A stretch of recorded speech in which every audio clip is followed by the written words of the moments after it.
ಸಂಸತ್ತಿನ ಮುಂಗಾರು ಅಧಿವೇಶನ ಇಂದಿನಿಂದ ಆರಂಭವಾಗಿದೆ. ಲೋಕಸಭೆಯಲ್ಲಿಂದು ಪ್ರತಿಪಕ್ಷಗಳು ಪಹಲ್ಗಾಮ್ ಭಯೋತ್ಪಾದಕ ದಾಳಿ, ಆಪರೇಷನ್ ಸಿಂಧೂರ್, ಭಾರತ ಪಾಕ್ ನಡುವಿನ ಕದನ ವಿರಾಮ ಕುರಿತು ಅಮೆರಿಕ ಅಧ್ಯಕ್ಷ ಡೊನಾಲ್ಡ್ ಟ್ರಂಪ್ ನೀಡಿರುವ ಹೇಳಿಕೆ ಸೇರಿ ಮತ್ತಿತರ ವಿಚಾರಗಳ ಬಗ್ಗೆ ಕೂಡಲೇ ಅವಕಾಶ ನೀಡಲು ಬೇಕು ಎಂದು ಒತ್ತಾಯಿಸಿ ಪ್ರತಿಭಟನೆ ನಡೆಸಿದ್ದರಿಂದ ಕಲಾಪವನ್ನು 3 ಬಾರಿ ಮುಂದೂಡಲಾಯಿತು. ಬೆಳಗ್ಗೆಯಿಂದಲೇ ಪ್ರತಿಪಕ್ಷಗಳ ಸದಸ್ಯರು ಈ ವಿಚಾರ ಕುರಿತಂತೆ ಅತ್ಯಂತ ಪ್ರಮುಖವಾಗಿರುವ ಈ ವಿಚಾರ ಚರ್ಚೆಗೆ ಅವಕಾಶ ಮಾಡಿಕೊಡಬೇಕೆಂದು ಪಟ್ಟು ಹಿಡಿದು ಏರಿದ ದನಿಯಲ್ಲಿ ಘೋಷಣೆ ಕೂಗಿ ಗದ್ದಲ ಎಬ್ಬಿಸಿದ್ದರಿಂದ ಕಲಾಪವನ್ನು ಮೊದಲಿಗೆ ಮಧ್ಯಾಹ್ನ 12 ಗಂಟೆವರೆಗೆ ಮುಂದೂಡಲಾಗಿತ್ತು. ಪುನಃ ಸದನ ಸಮಾವೇಶಗೊಂಡಾಗ ಪರಿಸ್ಥಿತಿ ತಿಳಿಯಾಗದ ಹಿನ್ನೆಲೆಯಲ್ಲಿ ಮಧ್ಯಾಹ್ನ 2 ಗಂಟೆಗೆ ಆನಂತರ 4 ಗಂಟೆಯವರೆಗೆ ಮುಂದೂಡಲಾಯಿತು. ಇದಕ್ಕೂ ಮುನ್ನ ಸದನ ಬೆಳಗ್ಗೆ ಸಮಾವೇಶಗೊಳ್ಳುತ್ತಿದ್ದಂತೆ ಸಭಾಧ್ಯಕ್ಷ ಓಂ ಬಿರ್ಲಾ ಇತ್ತೀಚೆಗೆ ನಿಧನರಾದ ಕೇಂದ್ರ ಸಚಿವರು ಹಾಗೂ ಮಾಜಿ ಸಂಸದರಿಗೆ ಸಂತಾಪ ಸೂಚನಾ ನಿರ್ಣಯ ಮಂಡಿಸಿ ಅಗಲಿದ ಗಣ್ಯರಿಗೆ ಭಾವಪೂರ್ಣ ಶ್ರದ್ಧಾಂಜಲಿ ಸಲ್ಲಿಸಿದರು. ಕೇಂದ್ರ ಸಚಿವರಾದ ಡಾ ಗಿರಿಜಾ ವ್ಯಾಸ್, ಮಾಜಿ ಸಂಸದರಾದ ಕಿಶನ್ ಕಪೂರ್, ಜಗತ್ರಾಮ್, ಕುಮಾರಿ ಅನಂತನ್, ಮೀನಾಕ್ಷಿ ಸೇನ್, ಸಬ್ಯೂ ಸಿಂಗ್ ದಿನ್ಲಾ, ಚೋಟಿ ಸಿಂಗ್ ಯಾದವ್, ಆನಂದ್ ಸಿಂಗ್ ಅವರ ಸೇವೆ ಸ್ಮರಿಸಿ ಶ್ರದ್ಧಾಂಜಲಿ ಸಲ್ಲಿಸಲಾಯಿತು. ಪಹಲ್ಗಾಮ್ನಲ್ಲಿ ನಡೆದ ಭಯೋತ್ಪಾದಕರ ದಾಳಿಯಲ್ಲಿ ಮುಗ್ಧ ಜೀವಗಳು ಬಲಿಯಾಗಿವೆ. ಇದೊಂದು ಆಘಾತಕರ ವಿಷಯವಾಗಿದೆ. ಭಯೋತ್ಪಾದಕರ ವಿರುದ್ಧ ಸರ್ಕಾರ ಶೂನ್ಯ ಸಹನೆ ನೀತಿಯನ್ನು ಅನುಸರಿಸುವ ಮೂಲಕ ಮುಂಬರುವ ದಿನಗಳಲ್ಲಿ ಭಯೋತ್ಪಾದಕ ಚಟುವಟಿಕೆಗಳನ್ನು ಹತ್ತಿಕ್ಕಲು ದೃಢ ಸಂಕಲ್ಪ ಮಾಡಿವೆ ಎಂದು ಸ್ಪೀಕರ್ ಓಂ ಬಿರ್ಲಾ ಹೇಳಿದರು. ಗುಜರಾತ್ನ ಅಹಮದಾಬಾದ್ನಲ್ಲಿ ಸಂಭವಿಸಿದ ವಿಮಾನ ದುರಂತದಲ್ಲಿ ಮೃತಪಟ್ಟವರಿಗೂ ಸಂತಾಪ ಸೂಚಿಸಲಾಯಿತು. ಗುಜರಾತ್ನ ಮಾಜಿ ಮುಖ್ಯಮಂತ್ರಿ ವಿಜಯ್ ರೂಪಾನಿ ಸೇರಿದಂತೆ ದೇಶ ವಿದೇಶಗಳ 200ಕ್ಕೂ ಹೆಚ್ಚು ಪ್ರಯಾಣಿಕರು ಸಾವನ್ನಪ್ಪಿರುವುದು ದುಃಖಕರ ಸಂಗತಿಯಾಗಿದೆ ಎಂದು ತಿಳಿಸಿದರು.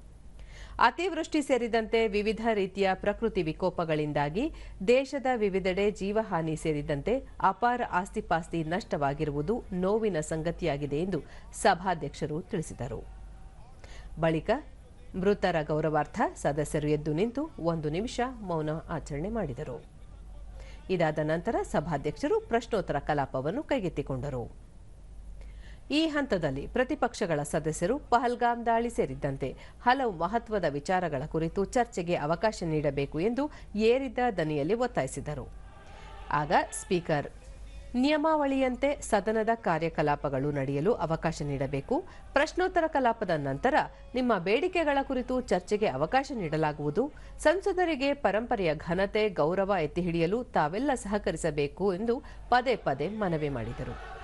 ದೇಶದ ಜನರ ಆಶೋತ್ತರ ಹಾಗೂ ಭಾವನೆಗಳಿಗೆ ಸ್ಪಂದಿಸಬೇಕಾಗಿದೆ. ಜನರು ಎದುರಿಸುತ್ತಿರುವ ಜ್ವಲಂತ ಸಮಸ್ಯೆಗಳ ಬಗ್ಗೆ ಚರ್ಚೆ ನಡೆಯಬೇಕಾಗಿದೆ. ದೇಶಾದ್ಯಂತ ಹಲವಾರು ಪ್ರಮುಖ ಘಟನೆಗಳು ನಡೆದಿವೆ. ಈ ಎಲ್ಲ ವಿಚಾರಗಳ ಸದಸ್ಯರು ಬೆಳಕು ಚೆಲ್ಲುವಂತಾಗಬೇಕು ಎಂದು ಹೇಳಿದರು. ಚರ್ಚೆಗೆ ಅವಕಾಶ ಕೋರುವ ಮುನ್ನ ನಿಯಮದಂತೆ ನೋಟಿಸ್ ನೀಡಿ ಅದನ್ನು ಪರಿಶೀಲಿಸಿ ಅವಕಾಶ ಮಾಡಿಕೊಡುವುದಾಗಿ ಸಭಾಧ್ಯಕ್ಷರು ಹೇಳಿದರು. ಅವರ ಮನವಿಗೆ ಸ್ಪಂದಿಸಿದ ಸದಸ್ಯರು ಪ್ರತಿಭಟನೆ ಮುಂದುವರೆಸಿದರು. ಜಗದಾಂಬಿಕಾ ಪಾಲ್ ದಾಖಲೆ ಪತ್ರಗಳನ್ನು ಮಂಡಿಸಲು ಸಚಿವರಿಗೆ ಅನುವು ಮಾಡಿಕೊಟ್ಟರು. ಈ ಹಂತದಲ್ಲಿ ಪ್ರತಿಪಕ್ಷಗಳ ಸದಸ್ಯರು ಪ್ರತಿಭಟನೆ ಮುಂದುವರೆಸಿದರು. ಇದರ ನಡುವೆಯೇ ಮಾತನಾಡಿದ ಸಂಸದೀಯ ವ್ಯವಹಾರಗಳ ಸಚಿವ ಕಿರಣ್ ರಿಜಿಜು, ಕಲಾಪ ಸಲಹಾ ಸಮಿತಿ ಸಭೆಯಲ್ಲಿ ನಿರ್ಧಾರ ಕೈಗೊಳ್ಳಲಾಗುವುದು. ಪ್ರತಿಪಕ್ಷಗಳ ಸದಸ್ಯರು ಪ್ರಸ್ತಾಪಿಸಲು ಮುಂದಾಗಿರುವ ಎಲ್ಲಾ ವಿಚಾರಗಳ ಬಗ್ಗೆ ಸರ್ಕಾರ ಚರ್ಚೆ ನಡೆಸಲು ಸಿದ್ಧವಿದೆ. ಸದಸ್ಯರು ಪ್ರತಿಭಟನೆ ಕೈಬಿಟ್ಟು ಸುಗಮ ಕಲಾಪಕ್ಕೆ ಸಹಕರಿಸಬೇಕೆಂದು ಮನವಿ ಮಾಡಿದರು. इसलिए मैं अपील करता हूं कि सरकार चर्चा के लिए रेडी है. आप लोग आ जाइए चर्चा के लिए. जो भी बोलना है खुल के मैदान में चर्चा करेंगे. ये हंगामा करने से कुछ नहीं होता है. चर्चा करना है तो आप लोग आ जाइए. सरकार तो रेडी है चर्चा के लिए. अपना दम लेकर के आप लोग चर्चा कीजिए. हम वेलकम करते हैं. हंगामा मत कीजिए. मैं अपील करना चाहता हूं. ರಕ್ಷಣಾ ಸಚಿವ ರಾಜನಾಥ್ ಸಿಂಗ್ ಸಹ ಪ್ರತಿಪಕ್ಷಗಳ ಸದಸ್ಯರ ಎಲ್ಲಾ ಪ್ರಶ್ನೆಗಳಿಗೆ ಸರ್ಕಾರ ಉತ್ತರ ನೀಡಲಿದೆ. ನಿಯಮಾವಳಿ ಪ್ರಕಾರ ಕಲಾಪ ನಡೆಸಲು ಸದಸ್ಯರು ಅವಕಾಶ ಮಾಡಿಕೊಡಬೇಕೆಂದು ಮನವಿ ಮಾಡಿದರು. ಆದರೂ ಪ್ರತಿಪಕ್ಷಗಳ ಸದಸ್ಯರು ಘೋಷಣೆ ಕೂಗಿ ಗದ್ದಲ ಎಬ್ಬಿಸಿದ್ದರಿಂದ ಕಲಾಪವನ್ನು ಮಧ್ಯಾಹ್ನ 2 ಗಂಟೆಗೆ ಮುಂದೂಡಲಾಯಿತು.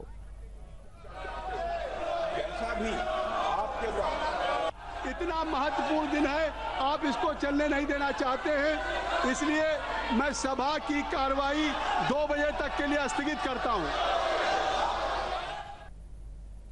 ಭೋಜನ ವಿರಾಮದ ನಂತರ ಪುನಃ ಸದನ ಸಮಾವೇಶಗೊಂಡಾಗ ಸಭಾಧ್ಯಕ್ಷ ಪೀಠದಲ್ಲಿದ್ದ ಸಂಧ್ಯಾ ರಾಯ್ ಕಾರ್ಯಸೂಚಿಯಂತೆ ಕಲಾಪ ನಡೆಸಲು ಮುಂದಾದರು.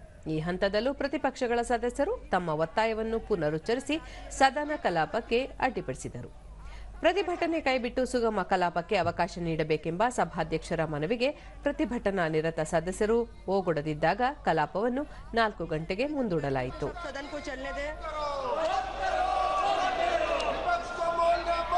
4 ಗಂಟೆಗೆ ಸದನ ಮತ್ತೆ ಸಮಾವೇಶಗೊಂಡಾಗ ಪ್ರತಿಪಕ್ಷಗಳ ಗದ್ದಲ ಮುಂದುವರೆದ ಹಿನ್ನೆಲೆಯಲ್ಲಿ ಸದನವನ್ನು ನಾಳೆಗೆ ಮುಂದೂಡಲಾಯಿತು.